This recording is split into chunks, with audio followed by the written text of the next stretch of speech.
Dear Tita L, magandang gabi po sa inyo at sa lahat ng mga nakikinig. Ako po si Jervis at hihingi po sana ako ng tips. Pati na rin po ng recommendations nyo, lalo na sa mga ayaw at gusto ng mga babae. Hanip kasi tong babaeng nagugustuhan ko. Actually po, meron naman po kaming history. History ng SK election nga lang. Hehehe, sabi niya. Nagkalaban kami noon sa chairmanship sa barangay namin. Nanalo po ako. Pero, ang totoo, parang ako ang natalo. Hindi ko naman po kasi talaga wholeheartedly gustong tumakbo.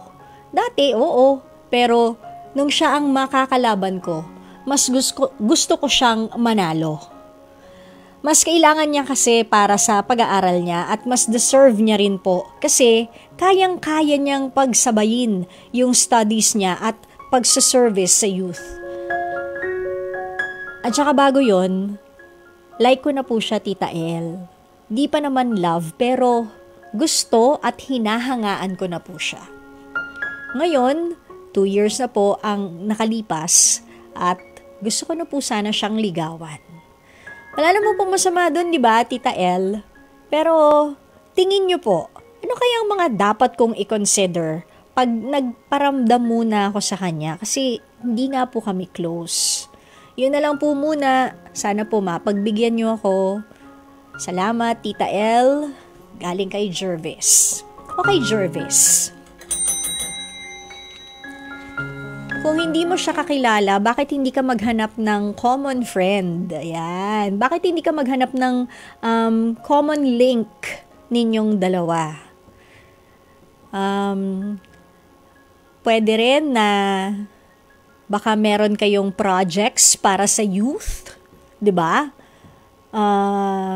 Regarding scholarships maybe or special projects regarding education, iparating mo sa kanya through common friends na may ganong klaseng assistance na ginagawa ang barangay. Yet, kung meron sa barangay, pwede rin yun, no? Hindi ba? That may be a good start. Kasi sabi mo nga, kailangan niya para sa studies niya, hindi ba? Or, bakit hindi tayo magpa-cash for work? O, hindi ba?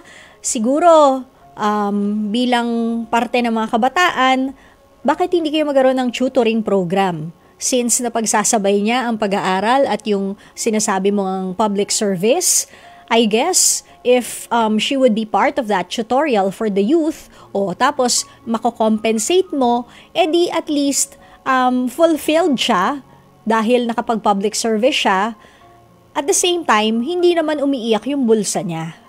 Hindi ba? Baka meron kayong mga ganong klaseng proyekto o baka naman maisip ninyo one time na magkaroon ng ganon para magkaroon din naman ng kahit paano allowance, no? Yung iba nating mga youth na may utak din at mag-tutor naman sa mga sa mga bagets, no? O sa mga youth para at least mas nagiging productive din sila that way. Kasi mahirap talaga yon kapag wala kayong common link at bigla mo na lang siyang, uy, hi! Tapos nagparamdam ka, di ba? Parang ang awkward nun, lalo na nagkalaban pa kayo nung nakaraang eleksyon at ikaw ang nanalo. Di ba? I don't exactly know how she took it, kung dinamdam niya yung kanyang pagkatalo sa'yo, kasi that would even make it worse. What if hindi pa siya naka-move forward from the pagkakatalo? What if she has ill feelings pala towards you, di ba? So maganda na alamin mo muna tong mga bagay na to bago ka dumiskarte. Di ba? Tanungin mo yung mga kaibigan niya na kaibigan mo rin. Para at least meron kang research or background man lang sa kanya. And, sige, gusto mo siya. What if meron palang jowa? Kasi nga hindi mo siya lubusang kilala. Siyempre, dapat di tayo nang-aagaw, di ba? Jervis, yan ang unang-una. SK chairman ka pa naman. Bad example agad. Pak! Di ba? So, dapat siguro, through common friends. At kung hindi naka private yung kanyang social media accounts, kahit papaano you can you not stalk ha. Stalk is so pangit pakinggan, no? Parang when you stalk, it's like ang creepy ng term. But what you can do is you can lurk. You know what lurking is? It's not actually stalking, but you check out the page. It's like doing research. When you're a lurker, you just look at the social media pages and see what, mga likes niya or whatever, sino yung mga friends niya. Malay mo, makakita ka na rin ng common friends doon, hindi ba?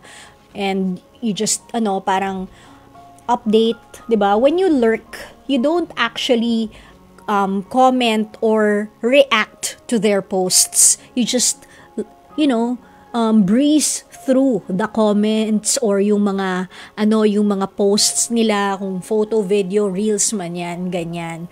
So, tingnan mo rin kung ano yung nasa social media accounts niya. And from there, baka makakita ka na, parehas pala kami ng gusto. Parehas pala kami ng flavor ng ice cream na gusto. Chocolate. O kaya, ube pala ang favorite niya. 'Di ba? Yung mga ganun, mahilig pala siya sa ganito.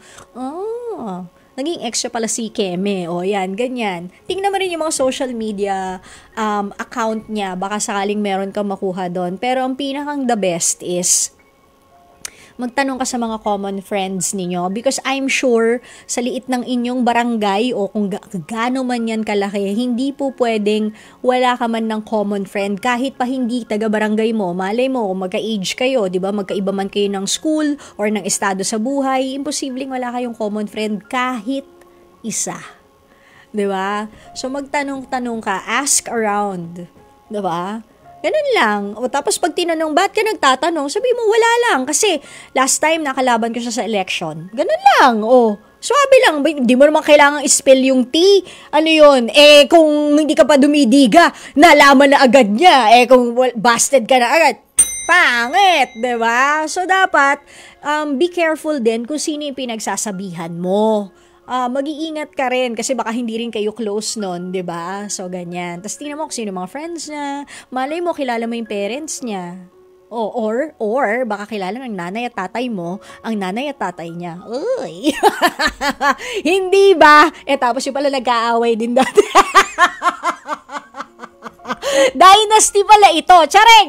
Hindi ba? So, ganyan, Jervis. Common friends, social media account, get to know her, and iba kasi yung how can you be so sure, by the way, if you're in love with this girl? Di ba? Kasi, humanga ka sa kanyang talino at sipag, pati na rin siguro yung, yung pagpupursige niya sa pag-aaral niya. So, how can you be so sure na mahal mo na siya kung hindi pala kayo nag-i-interact pa? Baka naman you're only infatuated. Di ba?